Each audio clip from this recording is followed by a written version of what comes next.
There's 47 days till the Iowa caucus and 51 days until a government shutdown.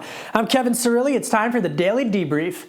House Speaker Mike Johnson is set to meet with Senate Republicans to continue negotiating a supplemental aid package for Israel and Ukraine. The core four, Johnson, Mitch McConnell, Hakeem Jeffries, and Chuck Schumer, they all want to get a deal before Christmas. I called the president last week to make sure he understood that there wouldn't be a bill without a credible effort to get on top of our disastrous southern border situation. Above all, you got to pass the four bills. That's the number one North Star.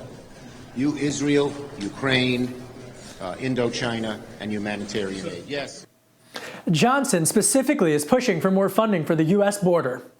Hunter Biden says that he'll testify before the House Oversight Committee, but only if the hearing is public. The Republicans on the committee, led by Chairman James Comer, they're investigating whether the president's son illegally leveraged his family's name with foreign governments to make more money. First, President Biden told the American people he never spoke to his son about his family's business dealings.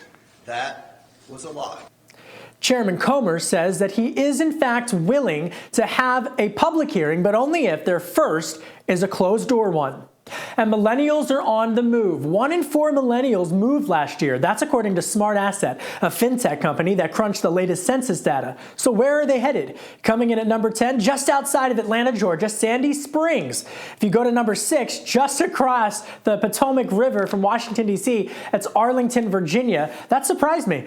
5 is Denver, Colorado. 4, Sunnyvale, California. A lot of big tech companies out that way. And the top spot, home to Harvard, home to MIT, Cambridge, Massachusetts. Who says the millennials aren't smart? That's all good as long as they don't become New England Patriots fans.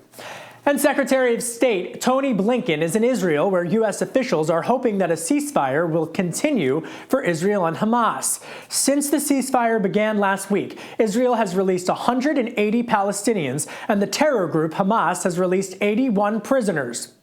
Lawmakers are brokering a deal for additional aid to Israel and Ukraine, as well as more money for the U.S.-Mexico border. Congresswoman Judy Chu, she's a Democrat from California, is here with the latest on the negotiations. All right, Congresswoman, your caucus is divided on funding for Israel. Should there be conditions placed on that aid or not?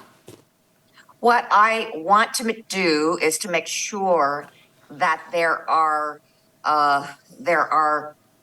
a lack of civilian casualties, or at least civilian casualties being minimized, that we adhere to the international rule of law, and that basic necessities are provided to citizens in Gaza. Whatever aid is provided must ensure that these things happen. Related, I have long co-sponsored Representative Betty McCollum's bill that would require the U.S. to certify that aid sent to Israel is not used to violate the rights of Palestinians, demolish families' homes, or annex Palestinian lands for Israeli settlements. So I'm looking at this idea with regard to any future aid to Israel. So specifically, what's tied to this now, the Republicans are saying, is a fight that you're on the front lines on, and that's funding for immigration and border security. So how much is too much, and what is the sweet spot for the dollar amount for funding for the U.S.-Mexico border? I feel that funding for Ukraine and Israel, as well as the humanitarian aid and the Indo-Pacific, these are bipartisan goals for the entire United States. And I am very, very upset that they would put in a highly partisan issue, which is border security, and putting more money to ICE, as well as to increase detention beds. They shouldn't be putting that into this bill. I do have to say, I do think we need more money for immigration services and the hiring of more asylum officers. But I do think that these other issues are very divisive, and they should be left out of this bill. Well, Congresswoman, Republicans would push back on that, and they would say that funding for Taiwan defense, funding for Ukraine, funding for Israel is a national security concern, and albeit so is funding for the border. So why is this, they would argue, not the right vehicle to lump this to? Well, they have very partisan measures that they want to include, such as more funds for the Family Expedited Removal Management Program, which would primarily turn away asylum seekers that have the right to go through the process. And so we don't want to deprive people of their rights, and that's exactly what their proposals would do. And the president and the White House have said that that's a non-starter in terms of those negotiations. Switching gears, Hunter Biden, he says he wants to testify. They say, the Republicans, that they want it closed door first. Should there be a closed door hearing, or should it all be made public? Oh, I think it should be made public, certainly. It should be made public because the people of America need to know what the Republicans are accusing Hunter Biden of, and they need to see the way that they are going about it. They are basing so much of their accusations on these two whistleblowers, and yet the whistleblowers have flawed testimony themselves. So I think the public should see that rather than have all this innuendo that's been put on the airwaves by Republicans. All right, Congresswoman Judy Chu, Democrat from California. I know you got to get to a vote. Thank you for briefing us today. Thank you.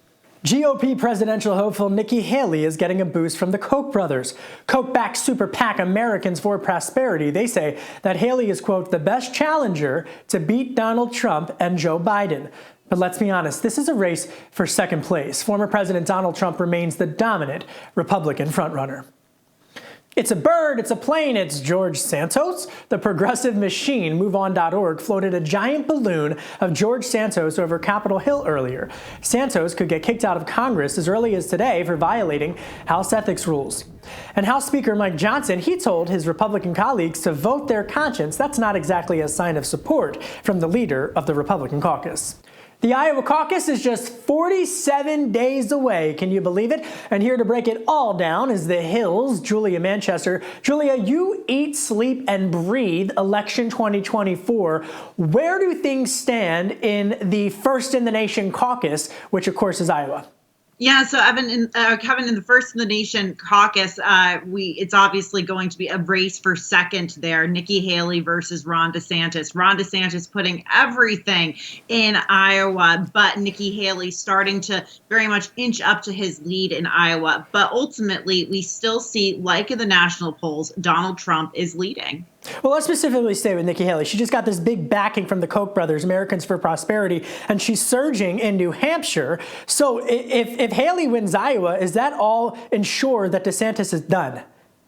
You know, I think if DeSantis loses Iowa, regardless of who wins, whether it's Trump or Haley, I think DeSantis is going to have a very difficult path forward. Remember, he's put everything into Iowa. His campaign has made Iowa a priority. And when you go directly to a state like New Hampshire, that tends to be more moderate in its Republican politics, more libertarian leaning, it's hard for someone like Ron DeSantis, who has really worked to appeal to the cultural conservatives in states like Iowa, to really play well in New Hampshire. His campaign is hoping he will have enough momentum from Iowa if he wins to go into New Hampshire and subsequently South Carolina. Chris Christie, the former New Jersey governor, he's polling in single digits, but if he gets out of the race, that could really decide the race for second. What's the pressure on him to get out before the New Hampshire primary?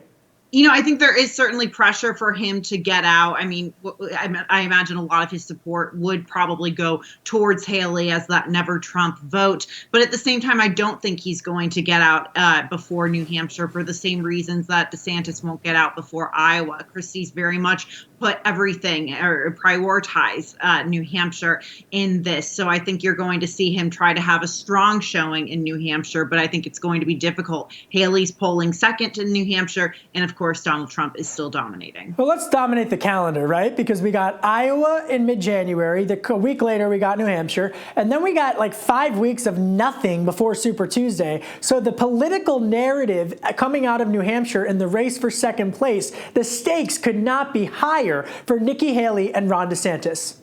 They really couldn't. And I think the stakes can't be higher for Donald Trump either. I mean, Donald Trump doesn't have to work as hard. He already has a very substantial lead, not only at the national level, but also at the state level.